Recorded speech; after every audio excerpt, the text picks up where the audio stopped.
Welcome to Dean Smiles, episode 19, Weaving Smiles. Thank you for being here. For those new, I'm Dean, a retired middle school science teacher and STEM teacher, and now moving forward with my passion project, smiles and storytelling that I run into because I see a lot of retired people that have a tough time smiling, and there's so much to smile about. That's what I feel. Today's episode is a twist, and it sometimes teaches us not to look over our shoulder too much, not to look ahead too much, because if we do both of those things, we're going to miss some of the gifts in between. Okay, this one really kind of caught me off guard. And how do I want to say? I'd heard about it through friends of ours. Darla had told me about it. It sounded cool and it was something that spoke to me. But I got caught looking over my shoulder and maybe dwelling a little bit on something that had passed and I couldn't control. And I was looking forward ahead because we were going up to see Alex and Ashley. And I was going to pick up Darla on the way in Annandale, Minnesota at a cool place. Well, Google Maps sent me into traffic, or that's what I was blaming it on. And people were trying to get out of the cities. It was a Friday, and there weren't a lot of smiles, and it was a challenging, oh goodness, last hour drive. I was not feeling the smiles that I would like to have. And then I got to Annandale, the art and textile company. And wow, did that change quick? And if I had been caught in those two worlds I was talking to you about, I would have totally missed on the beauty of this place. Let me give you the history. The Annandale and Textile Center opened in May of 2020, modeled after an organization in Colorado with um, we employ adults with various learning styles and abilities as weavers. I'm going to come back to that. It's a nonprofit that provides vocational weaving art program called Heart of the Lake Weavers for adults 18 to 60. Weaving arts is at the heart of what they do and providing jobs and dignity based on weaving arts. They are nurturing and supporting fine fabric artists. It is so cool, and it is just neat to see. Our weavers have been transformed through this means of self-expression and their daily demonstration of their mindset as artists. And I'm going to come back to and talk about Michael in a bit. It offers 30 classes to the general public. Within these endeavors, communities create. They are a part of the community. The community has embraced them with these experiences through arts. Everything that's woven that the people see is sold at the gift gallery, and it it has been created on site by the Heart of the Lakes Weavers. The gallery items help support our program and partners with 45 local artists and display. Diane Nelson is the coordinator, and she's a gem and has been guiding the star in development of the program, fostering creative and artistic growth in both our weavers and general public. She's a master weaver and has a degree in emphasis in weaving from St. Cloud State.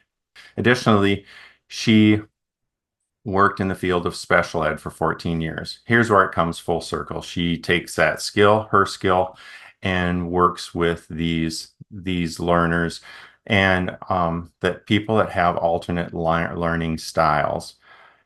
She helps them increase their mastery and develop this skill and self-worth that they have.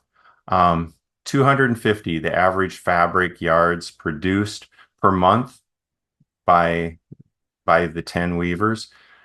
That gives you some background on this wonderful place. I walk in the door, boom, you can feel the energy, you can feel the smiles. My anxious mood, whatever it was gone right away.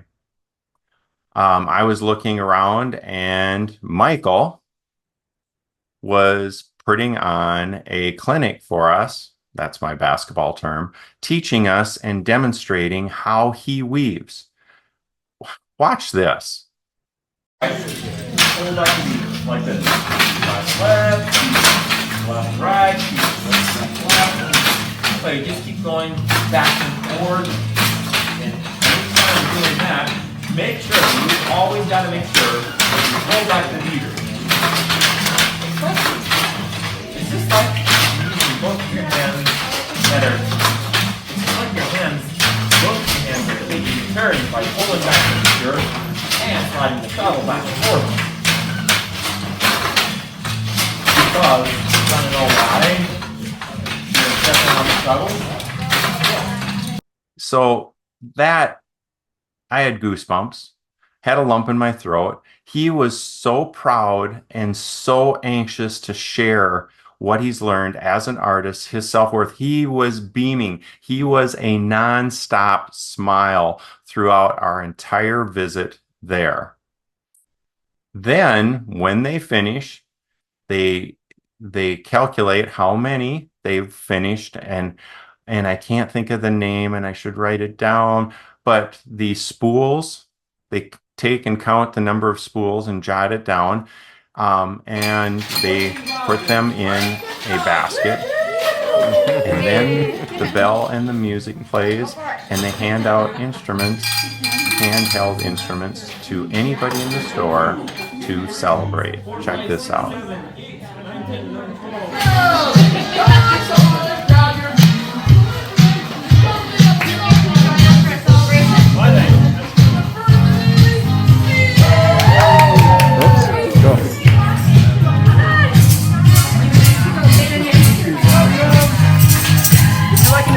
Yes, please. Go ahead.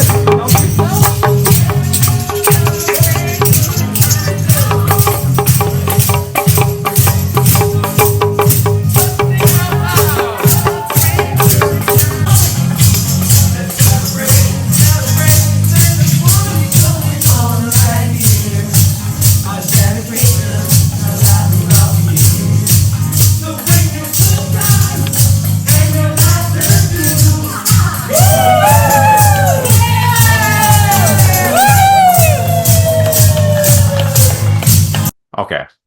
Very cool. Very cool. Very cool. I am so thankful for Denise and what they do. I reached out and asked permission to post this video. They said definitely. There is a link, I'll put it right up here, where WCCO News and CBS News came and interviewed and did a piece on them. I will have the link below. And it is just pure beauty. And you talk about smiling with their eyes and their full face. They felt so good about themselves and what they were doing.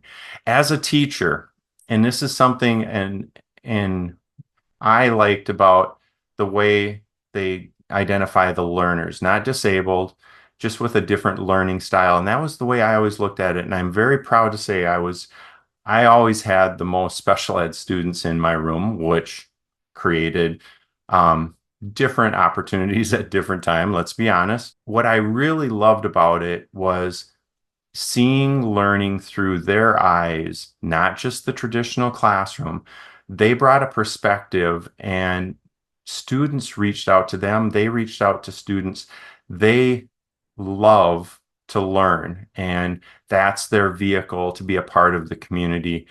And to see it go full scale into adulthood is so neat and so cool. I've learned so much from my students that I had a caseload of my IAPs, And so many times they taught me more than I taught them because they could bring a perspective and a passion of in a way that I couldn't see it because I've never seen it through their eyes. And then I would take their styles, their notes, whatever they shared with me, and use it in my classroom to make a better product for everybody. So, quick episode, quick shot, but this was a ton of fun, a ton of energy, and so many smiles. It was so beautiful. I'm so thankful I got to go there.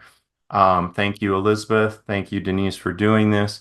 This has been a beautiful journey, and I hope you enjoy it. Next, how do you avoid looking over your shoulder or looking ahead so that you don't miss the things and you're not present?